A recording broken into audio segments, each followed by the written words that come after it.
بسم اللہ الرحمن الرحیم۔ السلام علیکم اسٹوڈنٹس، امید ہے آپ لوگ خیریت سے ہوں گے۔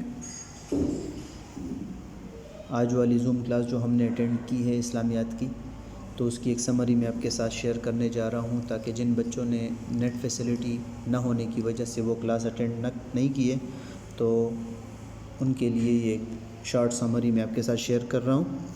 آج ہم نے جو پڑھا ہے وہ ہے درس سورہ احزاب، درس الثالث جیم، آیت نمبر 69 سے لے کر 73 تک سورہ احزاب میں ہم نے پڑھے۔ اعوذ باللہ من الشیطان الرجیم، بسم اللہ الرحمن الرحیم۔ یا ایھا الذین آمنوا لا تکونوا کالذین آذوا موسیٰ فبرأہ اللہ مما قالوا وکان عند اللہ وجیہا۔ یا ایھا الذین آمنوا اتقوا اللہ وقولوا قولا سدیدا یصلح لکم اعمالکم ویغفر لکم ذنوبکم ومن یطع اللہ ورسولہ فقد فاز فوزا عظیما۔ انا عرضنا الامانۃ علی السماوات والارض والجبال فابین ان یحملنها واشفقن منها وحملها الانسان انه کان ظلوما جہولا لیعذب اللہ المنافقین والمنافقات والمشرکین والمشرکات ویتوب اللہ علی المؤمنین والمؤمنات وکان اللہ غفورا رحیما۔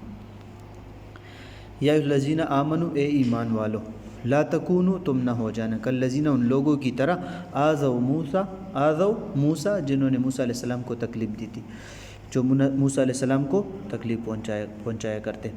فبرأہ اللہ، پس بری ثابت کر دیا اللہ تعالیٰ نے اس کو، مما، اس سے، قالوا، جو وہ کہتے تھے، وکان عند اللہ وجیہا، اور وہ اللہ تعالیٰ کے نزدیک بہت آبرو والے تھے، بہت باعزت تھے۔ یا ایھا الذین آمنوا اتقوا اللہ وقولوا قولا سدیدا، اے ایمان والو، اللہ سے ڈرو اور کہو سیدھی بات۔ پہلی والی آیت میں اللہ تعالیٰ نے مومنوں کو مخاطب ہو کر فرمایا کہ جس طرح موسیٰ علیہ السلام کی قوم موسیٰ علیہ السلام کو تکلیف دیتے تو تم ان کی طرح وہ تکلیف پیغمبر کو مت دیا کرو۔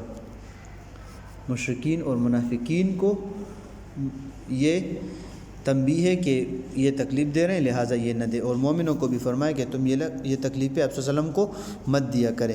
موسیٰ علیہ السلام کو تکلیف دیتے، یہ جو حدیث ابو ہریرہ رضی اللہ تعالیٰ عنہ سے حدیث مروی ہے، آپ صلی اللہ علیہ وسلم فرماتے ہیں کہ اس کے شان نزول میں مشہور واقعہ ہے۔ ابو ہریرہ رضی اللہ تعالیٰ عنہ فرماتے ہیں، آپ صلی اللہ علیہ وسلم نے فرمایا کہ موسیٰ علیہ السلام بڑے حیادار اور ستر پوش تھے، اس لیے ان کے جسم کا کوئی بھی حصہ ظاہر نہیں ہوتا، مگر بنی اسرائیل کہنے لگے کہ موسیٰ علیہ السلام کے بدن میں کچھ عیب ہے۔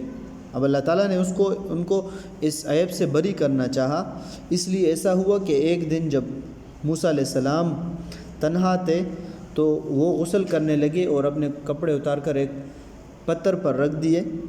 اب اللہ تعالیٰ کے حکم سے وہ پتھر روانہ ہو گیا، بھاگنے لگا۔ موسیٰ علیہ السلام اس پتھر کا پیچھا کرتے ہوئے بنی اسرائیل کے مجمع میں جا پہنچے، جہاں پہ بہت زیادہ لوگ کھڑے تھے۔ اس مجمع میں وہ پتھر بھی اسی کے پاس رک گیا اور موسیٰ علیہ السلام بھی وہاں پہ رک گئے۔ وہاں ان لوگوں نے انہیں عریاں حالت میں دیکھا تو انہیں معلوم ہو گیا کہ موسیٰ علیہ السلام کے بدن میں کوئی عیب نہیں ہے اور وہ بے عیب ہے۔ اللہ تعالیٰ نے ان کو بے عیب ثابت کر دیا۔ ٹھیک ہو گیا۔ اب یہ ہمارا عقیدہ ہے کہ اللہ تعالیٰ نے جتنے بھی انبیاء بھیجے ہیں وہ سب کے سب معصوم تھے، گناہوں سے پاک، حیادار، گناہوں سے پاک، اور دوسری بات یہ بھی ان میں تھی کہ سب کے سب الحمدللہ وہ سارے بے عیب تھے، ان کے جسم میں کوئی نقص نہیں تھا، کوئی عیب نہیں تھا۔ ٹھیک ہے، تو سب کے سب آبرو والے، اللہ تعالیٰ کے نزدیک باعزت تھے، لہٰذا اللہ تعالیٰ نے موسیٰ علیہ السلام کو بے عیب ثابت کر دیا۔ نیکسٹ آیت میں اللہ تعالیٰ نے فرمایا، اسی آیت میں اللہ نے فرمایا کہ تم ان کو موسیٰ علیہ السلام کو جس طرح تکلیف دیتے تھے تو تم وہ تکلیف مت دو۔ اب اللہ نے فرمایا کہ اے ایمان والو، اللہ سے ڈرو اور سیدھی بات کہو۔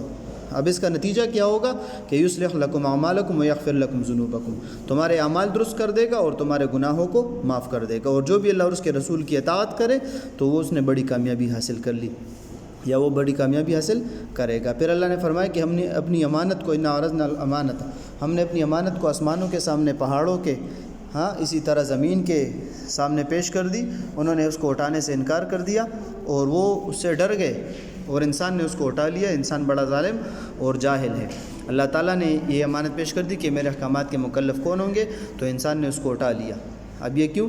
لیعذب اللہ المنافقین والمنافقات، تاکہ اللہ تعالیٰ منافقین مرد عورتوں کو عذاب دے دے اور مشرک مرد عورتوں کو عذاب دے دے، اور مومنین کے توبہ کو اللہ تعالیٰ قبول کر۔ اللہ بڑا بخشنے والا مہربان ہے۔